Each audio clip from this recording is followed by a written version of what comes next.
ಇಲ್ಲಪ್ಪ, ಅವ್ರೇನಾದರೂ ನೋಡಿದಿದ್ರೆ ನಮ್ಮನ್ನು ಎಬ್ಸ್ತಿದ್ರು. ಮೋಸ್ಟ್ಲಿ ಅವ್ರು ಬಂದು ಹೋಗಾದ್ಮೇಲೆ ಇದೆಲ್ಲ ಆಗಿದೆ ಅನ್ಸುತ್ತೆ.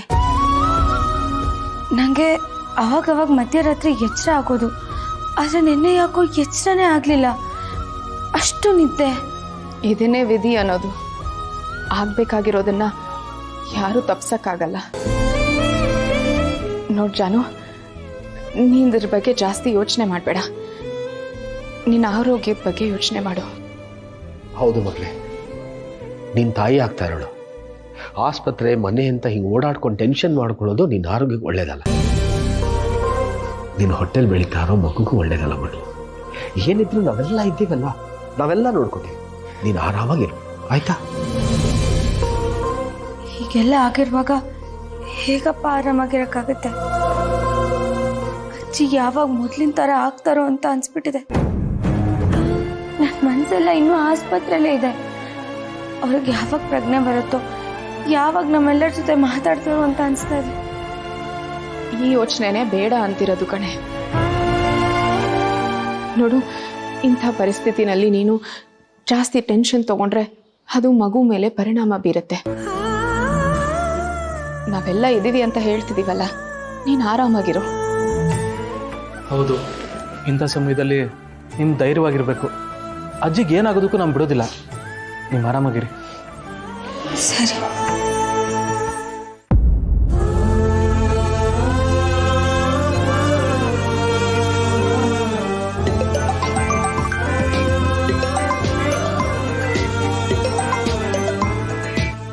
ವೀಣಾ ಫೋನ್ ಮಾಡ್ತಿದ್ದಾಳೆ.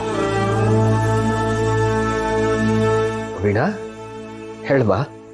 ಮಾವ, ಅಜ್ಜಿ ಹೇಗಿದ್ದಾರೆ ಮಾವ? ಪರವಾಗಿಲ್ಲಮ್ಮ, ಅವ್ರಿಗೆ ಪ್ರಜ್ಞೆ ಬಂತು. ಆಮೇಲೆ ಅದೇನೋ ಹೇಳಕ್ ಹೊರಟ್ರು, ಉಸಿರಾಟ ಜಾಸ್ತಿ ಆಗಿ ಮತ್ತೆ ಪ್ರಜ್ಞೆ ತಪ್ಪಿಟ್ರು. ನೀವು ಆಸ್ಪತ್ರೆನಲ್ಲೇ ಇದ್ದೀರಾ ಮಾವ? ಇಲ್ಲಮ್ಮ, ನಾವು ಆಸ್ಪತ್ರೆಯಿಂದ ಜಾನು ಮನೆಗೆ ಬಂದ್ವಿ. ಅಲ್ಲಿ ಜಯಂತ್ ಇದ್ದಾರೆ. ಮಾವ, ಅಜ್ಜಿ ಹುಷಾರು ಮಾವ. ಹಾಗೆ ನಿಮ್ಮ ಆರೋಗ್ಯನೂ ಹುಷಾರು.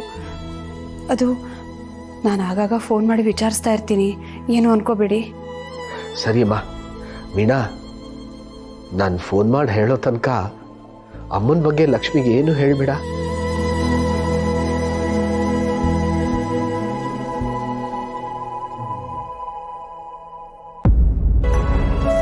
ಹೊಟ್ಟೆಯಲ್ಲಿ ಹುಟ್ಟಿದ ಮಕ್ಕಳು ಅಮ್ಮ ಹೇಗಿದ್ದಾರೆ, ಅವ್ರ ಆರೋಗ್ಯ ಹೇಗಿದೆ ಅಂತ ಒಂದ್ಸಲ ಆಸ್ಪತ್ರೆಗೆ ಬಂದು ನೋಡ್ಲಿಲ್ಲ. ಸರಿ ಇದೆ sir. Thank you sir. Sir, ಅಂದಾಗೆ ಇವ್ರು ನಿಮ್ಗೆ ಏನಾಗಬೇಕು?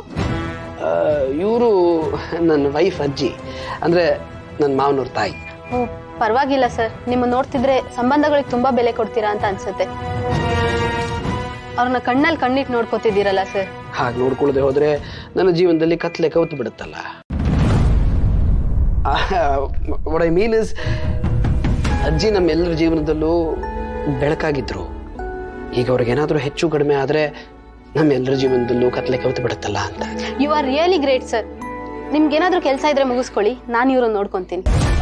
ಸದ್ಯಕ್ಕೆ ನನಗೆ ಇವರು ನೋಡ್ಕೊಳ್ಳೋದು ಬಿಟ್ಟು ಬೇರೆ ಯಾವ ಕೆಲಸನೂ ಇಲ್ಲ. ಇವ್ರಿಗೆ ಪ್ರಜ್ಞೆ ಬರೋವರೆಗೂ ನಾನು ಇಲ್ಲೇ ಇರ್ತೀನಿ.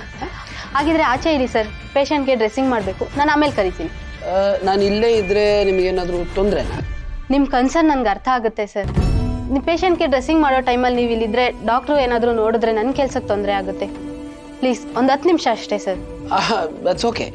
ನಾನು ಹೊರಗೆ ಕಾಯ್ತಿರ್ತೀನಿ. ಓಕೆ. ಏನಾದರೂ ಬೇಕಾದ್ರೆ ನಂಗೆ ತಿಳಿಸಿ. ಈ ನರ್ಸ್ ಈಗಲೇ ಬರಬೇಕಾಗಿತ್ತ?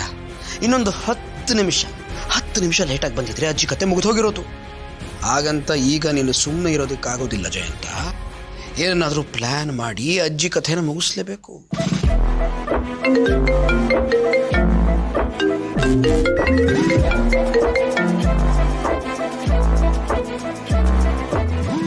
ಹಲೋ ಚಿನ್ಮರಿ, ಏನು ಮಾಡ್ತಿದ್ದೀರಾ? ಆಸ್ಪತ್ರೆಯಲ್ಲಿ ಏನು ಮಾಡೋಕ್ಕಾಗುತ್ತೆ ಚಿನ್ಮರಿ? ಇಷ್ಟೊತ್ತು ಅಜ್ಜಿನ ನೋಡ್ತಾ ಕೂತಿದ್ದೆ. ಈಗ ನರ್ಸ್ ಬಂದು ಅವ್ರಿಗೇನೋ ಫಸ್ಟ್ ಏಡ್ ಮಾಡ್ತೀನಿ ಅಂತ ಹೇಳಿದ್ರು, ಹಾಗಾಗಿ ಹೊರಗೆ ಕೂತಿದ್ದೀನಿ. ಅಲ್ಲ ರೀ, ನಿಮಗೆ ಯಾಕೆ ಇಷ್ಟೆಲ್ಲ ತೊಂದರೆ? ಒಂದು ಕೆಲಸ ಮಾಡಿ, ನೀವು ಮನೆಗೆ ವಾಪಸ್ ಬಂದ್ಬಿಡಿ. ಅಪ್ಪ ನಾನೇ ನೋಡ್ಕೊಳಕ್ಕೆ ಹೋಗ್ತೀನಿ ಅಂತ ಹೇಳ್ತಿದ್ರು, ಅವ್ರನ್ನೇ ಕಳ್ಸೋಣ. ಅದು ಹೇಗಾಗುತ್ತೆ ಚಿನ್ನು ಮರಿ? ಅವರು ಬರೀ ನಿಮಗೆ ಅಜ್ಜಿ ಅಲ್ಲ, ನನಗೂ ಅಜ್ಜಿನೇ.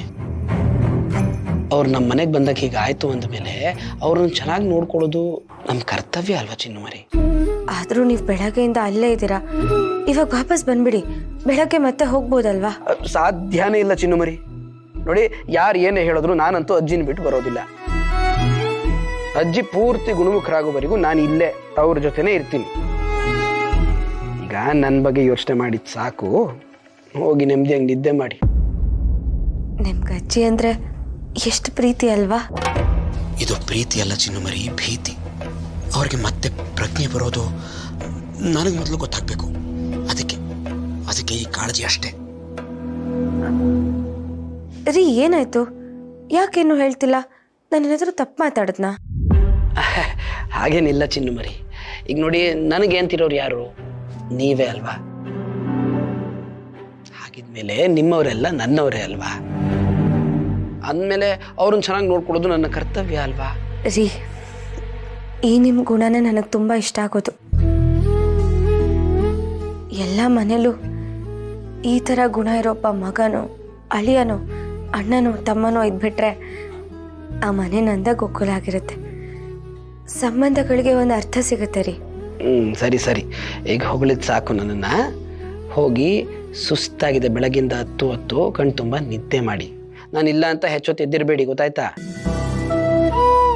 Good night.